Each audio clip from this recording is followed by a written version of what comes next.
Dia 25 de novembro, quinta-feira agora, é o Dia Internacional da Eliminação da Violência contra a Mulher. E a gente debate a importância de identificar as violências invisíveis que muitas mulheres sofrem. A Ana Carolina apresentou no Fantástico a série Isso Tem Nome, que justamente dá nome ao que muita gente nem percebia como violência. Mansplaining, gaslighting, etarismo. Você sabe o que esses termos significam? Como diferenciar os conflitos naturais dos abusos? Eu quero saber como e quando que você se deu conta de que era importante dar nome a essas violências. Eu costumo dizer que eu era uma criança muito questionadora. Eu acho que essa ideia da série veio, acho que da Carol criança. Porque eu tinha sempre um incômodo de por que meus primos estão assistindo, Guilherme, Gustavo e Fernando, e eles vão lembrar exatamente disso. Os meninos iam jogar futebol e as meninas tinham que lavar a louça. A minha família era assim, como muitas famílias machistas do Brasil, né? E eu, desde pequena, falei, não, se eles não lavarem também, eu também não vou fazer. E aí era uma crise na família. E aí, acho que isso foi em mim amadurecendo até que, de uns anos para cá, eu comecei a perceber que esse incômodo que eu sentia, não só sobre isso, mas também algo que acontecia nos relacionamentos, que não era só eu, que eu não estava sozinha, que aquela percepção, não é possível que só eu sentisse aquilo, conversando com uma, com outra, lendo aqui e ali, eu percebi que essas coisas já tinham nome. Muitos em inglês ainda, não tinha em português, mas eu comentava isso com amigos homens e eles falavam, nossa, mas isso tem nome? Isso existe? E aí eu comecei a pesquisar e vi que tinha, que isso já tem nome. E aí, tendo nome, você materializa isso que você achava que era só um sentimento ou uma impressão sua. Você não está sozinha, essas pessoas sentem igual. Se sente igual, é porque existe. Então, aí surgiu a série. E é curioso porque quando surgiram esses nomes, mansplaining e tal, eu nunca falei assim, não, eu acho que nunca fiz isso. Que é isso. Só que todas as mulheres falam, não, isso acontece com a gente sempre. Então é muito interessante como essa explicação é quase que para falar para os homens, porque as mulheres vivem isso e sentem isso o tempo todo, né, Tereza? Por exemplo, quando a gente fala da gente, alguém fala, você não é assim. Parece que a gente está mentindo sobre a gente. Sabe melhor de você do que você mesmo. Exatamente. E tem uma coisa muito interessante que quando a gente identifica o nome, a gente ganha mais força para denunciar. Com porque certeza. senão esse papo do louca é muito irritante. É muito irritante. Eu ouço isso desde criança. Fulana é louca, né? É louca porque ela resolveu falar uma coisa que a pessoa não concorda. E aí, geralmente, assim, por exemplo, homens, quando eu conheço, e aí acontece um papo de ex, que já não é muito agradável. Chamou a ex de louca, já é... Sinal de alerta. Sinal vermelho. Falar mal da ex e dizer que ela é louca é um sinal de alerta. É um sinal de alerta. Será que todas, então, eram loucas, né? A mulher ser chamada de louca é algo naturalizado nas relações. Com certeza vocês conhecem alguma mulher que já foi chamada de louca, se vocês forem conversar com os amigos, com as amigas. Mas vocês não conhecem o cara que falou assim, pô, esse cara chama a mulher de louca. Não, eu já chamei mulher de louca. Não, esse cara não. Você já chamou? Já. Mas Antes de você entender o que são essas microagressões, Sim. você faz várias delas, eu acho assim. Óbvio que eu nunca bati em nenhuma mulher. Mas, por exemplo, a agressão... Por exemplo, eu esqueci o nome, mas, por exemplo, bater em coisa. Isso é uma coisa que eu já vi um monte de gente fazer. Soco na porta. Dar soco em porta, ou quebrar coisa. Isso é uma violência muito grande, né? Mas até a gente saber, né? Até pesquisar, eu não sabia que isso era uma violência. E aí, quando você vai ler 5 minutos, você vê que é óbvio, né? Você tá quebrando uma coisa do lado de uma pessoa. Sim. Você está querendo dizer, a próxima é você, Exatamente. de alguma forma, né? Sim.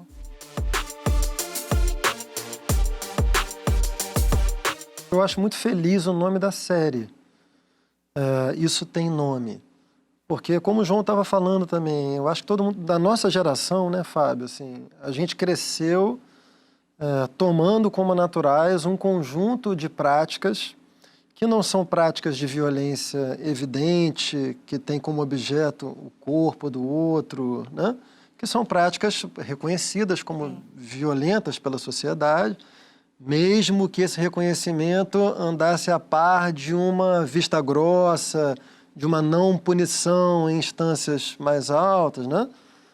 Mas, talvez, a principal característica dessa nova onda de movimentos chamados de identitários ou de grupos subalternizados seja justamente botar nome em algumas práticas de microviolência cotidiana, né? Então, eu não sei se já tem traduções, porque muito disso vem da teoria dos Estados Unidos, então não sei se tem, eu aprendi isso em inglês. Sim. Então, mansrupting, mansplaining, manspreading, veja só, Fábio, manspreading é um micropoder muito difícil de um homem identificar se não for pela parte ofendida que identifica e conceitualiza aquilo. Eu não tenho de memória, mas eu provavelmente a minha vida inteira eu sentei ao lado de mulheres em espaço público com a perna aberta, ocupando um espaço maior do que o que me seria dado, muito provavelmente. Tem um site muito bom que é, desculpa te interrupting, que é... Homens entre si podem se interromper. É só mal educado. One Bro and Two Seats. É um site só que mostram homens sentados assim. Eu já vi. Com as pessoas todas assim do lado. Aí eles fazem montagem, botam uma ovelha. Pois é. Então, são formas de poder e são formas invisíveis ou pouco evidentes de poder, mas nem por isso menos eficazes, né? Porque elas vão acabando com a autoestima do outro, elas vão reduzindo a capacidade que o outro tem de se afirmar no espaço público, elas vão dando ao homem uma assertividade, uma confiança no espaço público que é inversamente proporcional à da mulher. Então, eu, pelo menos na minha formação nos últimos anos, acho que todos nós que estamos atentos ao mundo contemporâneo nos alfabetizamos com esse novo glossário conceitual desses movimentos. Portanto, não, acho que a gente fez isso durante muito tempo, sem saber. Agora, a gente sabe e procura não fazer. Às vezes, eventualmente, você vai incorrer no erro de novo, mas a gente sabe e agora nós viramos também divulgadores, né, desses conceitos e da importância deles. É preciso estar atento a todo momento, acho, né? Todos nós. E eu acho que, eu sempre falo isso assim, acho que o grande papel do homem é o cavalo de Troia. A gente pode entrar em redutos onde só tem homem, mesa que só tem homem, onde a mulher jamais vai acessar, onde as piadas machistas ainda existem, soltinhas. Nos grupos, né? Dos grupos de amigos. Com aquele olharzinho do... A gente sabe que a gente não pratica, mas a gente pode. Então, esse tipo de atividade, quando muita gente fala, mas o que o homem vai fazer para resolver? A gente não pode, né, os mais irônicos, a gente não pode nem falar, porque a gente tá... Tem esse trabalho que é um bom trabalho. E dentro dos redutos, ali onde tem homem, só com homem, e ser o cavalo de Troia da luta. Porque existe a broderagem, né? Os homens se protegem. Então, isso tudo está incrustado na sociedade de uma maneira, às vezes, invisível mesmo. Então, o que eu acho que está na hora de acontecer é o cara começar a tretar com o colega e falar, pô, mas você fez isso com a sua mulher, com a sua namorada? Pô, cara, peraí. Você vai continuar sendo amigo de um cara abusador? Você vai continuar passando a mão na cabeça do cara que trata mal aquela mulher? Ou se você mesmo, se para ele é invisível, mas para você não é, você não vai dar uma cutucada no cara e falar, ô, meu amigo, olha só, isso aí que você está fazendo, isso não é legal. Eu acho que o momento agora depois de identificar, é ouvir e tretar. Constranger.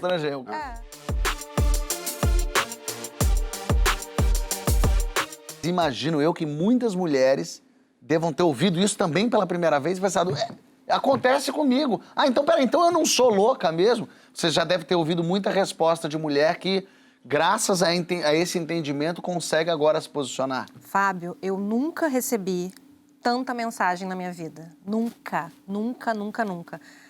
Principalmente no episódio do gaslighting, que é o abuso emocional, que é quando a mulher é chamada de louca tantas vezes que ela acaba achando que realmente ela pode não estar dentro da sua sanidade mental né, completa ali.